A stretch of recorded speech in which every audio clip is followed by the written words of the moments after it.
Time for some malts.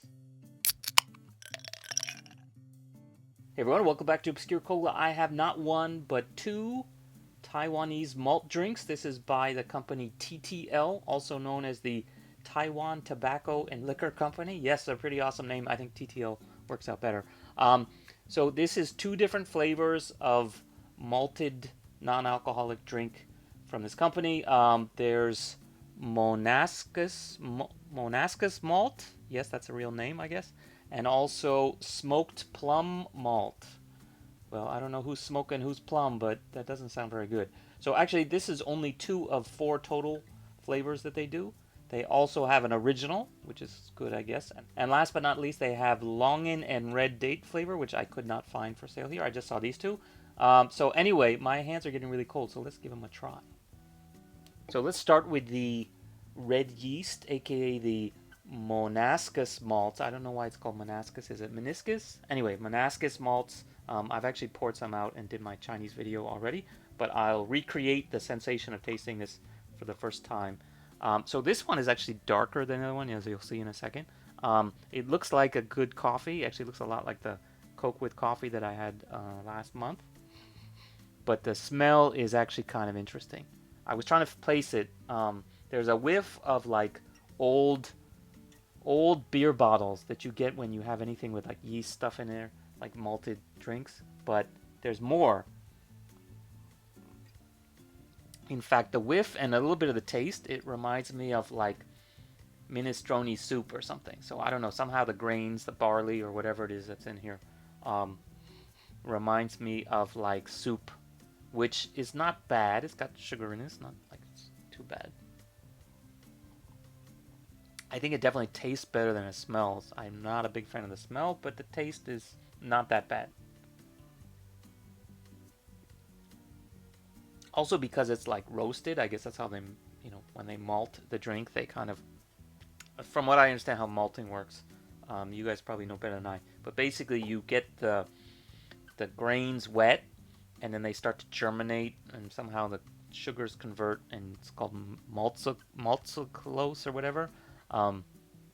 So somehow the sugars within there start to like ferment, and then before it like ferments into alcohol, you basically stop it and dry it out, and that's I think where you get that kind of roasted taste and sort of flavor in there.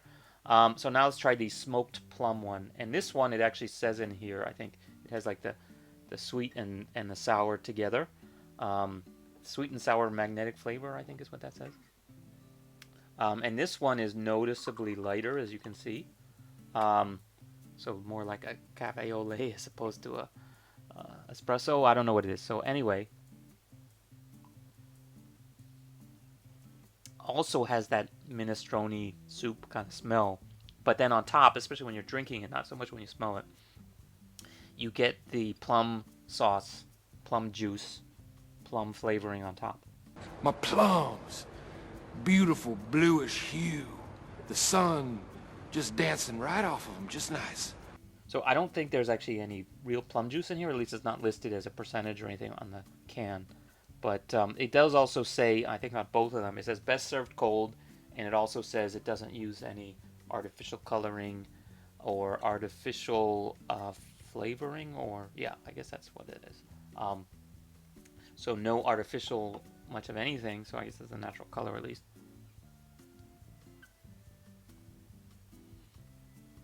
So I'm kind of on the fence on these ones. I'm not really a fan, but it's actually much better than I expected, because I expected it to taste like, I don't know, like hops or something. So I guess there's no hops in here at least.